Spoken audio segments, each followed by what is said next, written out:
დავით ბაქრაძე დღეს სამცხე ჯავახეთს ესტუმრა ერთიანი ნაციონალური მოძრაობის პრეზიდენტობის კანდიდატი დღის 3 საათისათვის მესხეთის პროფესიულ დრამატულ თეატრში შეკრებილ ამომრჩეველ შეხვდა და სიტყვით მიმართა.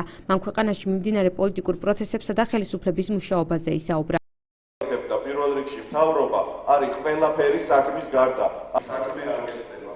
ლანდშაფტს ყოველთვის ჯობია ადამიანს დაუჭდენ და ელაპარაკენ ერთად გააკეთონ ქვეყნის საქმე. დღეს მოვედით დავით ბაქრაძის შესახვედრად. ეს არის მთელი საქართველოსთვის რეალური კანდიდატი და გვპირდება დასაქმებას, აშენებას და არა სამუშაო ადგილების შემცირებას და სამსახურებიდან განთავისუფლებას. ძალიან კაი განწყობით ვართ მოსული და კარგი იმედებით ვართ მოსული. ახალციხეში კანდიდატის დასახვედრად მზადება მესხეთის პროფესიული დრამატული თეატრის ტერიტორიაზე დღეს 2 საათიდან დაიწყო. დარბაზში შესულ დავით ბაქრაძეს ამომრჩევლები შეძახილებით ჩახვდნენ, თუმცა როგორც ნაციონალური მოძრაობის ახალციხის შტაბის ხელმძღვანელი ექვსთან საუბრისას ამბობს, კანდიდატის შენობაში შესვლამდე ახალგაზრდების მხრიდან ადგილი შეურაცხმყოფელ გამონათქვამს ჰქონდა. მალხაზ გიგოშვილი ვარაუდობს, რომ ისინი შესაძლოა ქართული ოცნების აქტივისტები იყვნენ. მისივე განმარტებით ახალგაზრდებმა ტერიტორია მალევე დატოვეს.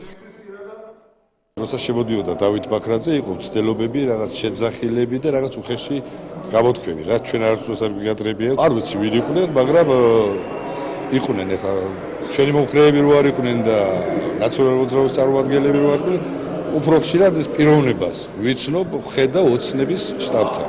ეს პიროვნება, რომელმაც ძალიან გინებით და შეძახილით, ასე რომ ვთქვათ, კი გაიქცა, აღარც გაჩერდა და შეძახილით შემოვაცილა ბატონი დავით ბაქრაძე.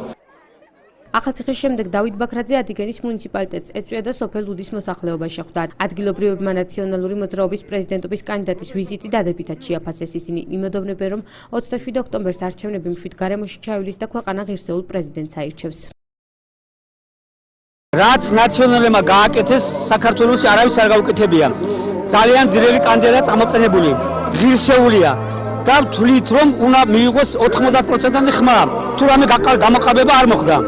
მთელი ჩვენი სოფელი უდიარალი არის 90% მისკენ.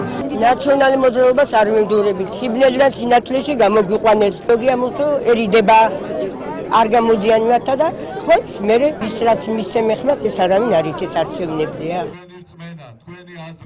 დავით ბაქრაძე მოსახლეობასთან მიმართვისას ახალციხის ციხის ტერიტორიაზე დახურულ მაღაზიებსა და რესტორნებზეც გაამახვილა ყურადღება. პრეზიდენტობის კანდიდატის თქმით, გამარჯვების შემთხვევაში თავად იქნება ხელისუფლების მაკონტროლებელი. დავით ბაქრაძემ დღეს პატიმრობაში მყოფ ბანო მერაბიშვილზეც ისაუბრა და აღნიშნა, რომ იგი პოლიტიკური პატიმარია. ერთიანი ნაციონალური მოძრაობის პრეზიდენტობის კანდიდატი ყოფილი ხელისუფლების მუშაობის უარყოფით მხარეებსაც შეეხო და განაცხადა, რომ მათ ძლიერი ოპოზიცია არ ყავდათ, რომელიც მკაცრად გააკონტროლებდა და ნაკლოვანებებზე მიუთითებდა. დავით ბაქრაძემ მედიასთან ბოლო პერიოდში სამცხე ჯავახეთში შეჩერებულ პროექტებზეც ისაუბრა. ბოლო წლებში ძალიან ბევრი პროექტის განხორციელება დაიწყეთ. სამწუხაროდ ამ პროექტების აბსოლუტური უმრავლესობა დღეს მიტოვებულია და ბოლო 1 წლის მანძილზე პრაქტიკულად არაფერი აღარ გაგრძელებულა. სწორედ ამიტომ აქ ისევე როგორც სხვაგან ადამიანებს სჭირდებათ გაკეთებული საქმე, სჭირდებათ შესრულებული დაპირებები, სჭირდებათ დასაქმება, გაზრდილი პენსია, სიღარიბის დამარცხება და ყველაფერი ის, რისთვისაც ხმა მიცეს ამ მთავრობას 1 წლის წინ.